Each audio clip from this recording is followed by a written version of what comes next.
வங்க நாவலாசிரியர் சரத் சந்திரர் ஒரு நண்பர் அவர்கிட்ட வந்தார். வழக்கமாக எல்லா எழுத்தாளர்கள்கிட்டையும் கேட்குற ஒரு கேள்வியை கேட்டார்.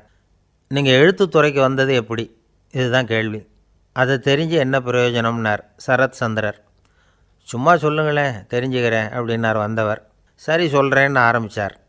நான் ரங்கூனில் வேலை பார்த்துக்கிட்டு இருந்தேன். சம்பளம் பத்தில். வேலையும் பார்த்துக்கிட்டு ஒரு பலசரக்கு கடை வைக்கலாம்னு நினச்சேன். என்னால் மளிகை கடை வச்சு சரியாக நடத்த முடியுமாங்கிற சந்தேகம் என் மனைவிக்கு. அதை சோதனை பண்ணி பார்க்கணுங்கிறதுக்காக சில பொருள்களின் அளவு, அதோட விலை, இப்படி சிலதை சொல்லி எல்லாத்தையும் மனக்கணக்காக கூட்டி போட சொன்னாங்க. என்னால் சரியாக கூட்டி சொல்ல முடியல. உங்களால் மளிகை கடை நடத்த முடியாதுன்னு சொல்லிவிட்டாங்க. உடனே என்ன பண்ணுறது, வேறு வழி இல்லை, கதை எழுத ஆரம்பிச்சிட்டேன் அப்படின்னார். கேட்டவருக்கு சிரிப்பு வந்துட்டு தான். சரத் சந்திரர் ஒரு பக்கம் சீரியஸான நாவல்கள், சிறுகதைகள் எழுதியிருந்தாலும் அவருடைய இன்னொரு பக்கம் வேறு விதம். நண்பர்கள்கிட்ட பேசும்பொழுதும் சரி, அவர்களுக்கு கடிதங்கள் எழுதும்போதும் சரி, கேலியும் கிண்டலும் நகைச்சுவை உணர்வும் அதிகமாக இருக்கும். காந்திஜி ஒரு சமயம் கல்கத்தாவுக்கு வந்திருந்தார். தேசபக்தர்கள் பல பேர் அவர்கிட்ட பேசிக்கிட்டு இருந்தாங்க. அப்போது சரத் சந்திரரும் அங்கே இருந்தார். கிரண் சங்கர் ராய் அப்படிங்கிறவரும் அங்கே இருந்தார். அவர் சொன்னாராம், காந்திஜியோட பழகிய முதல் வங்காளி நான் தான். போயர் யுத்த காலத்தில் இவர் லண்டனுக்கு வந்திருந்தப்போ என்கிட்ட தான் வங்காள மொழி கற்றுக்கிட்டார் அப்படின்னாராம். உடனே சரத் சந்திரர் காந்திஜியை பார்த்து, இவர் உங்களுக்கு வங்காள மொழி கற்றுக் கொடுத்தது உண்மைதானா அப்படின்னாராம். ஆமான்னாராம் காந்தி. அதனால தான் உங்களால் வங்காள மொழி கற்றுக்க முடியல அப்படின்னாராம். எல்லாரும் சிரித்தாங்களாம்.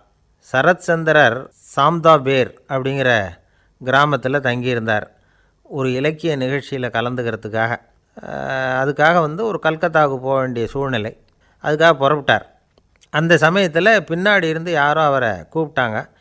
இப்படி கூப்பிட்டவரை பார்த்து இன்னொருத்தர் யாரோ அதட்டி இருக்கிறாங்க.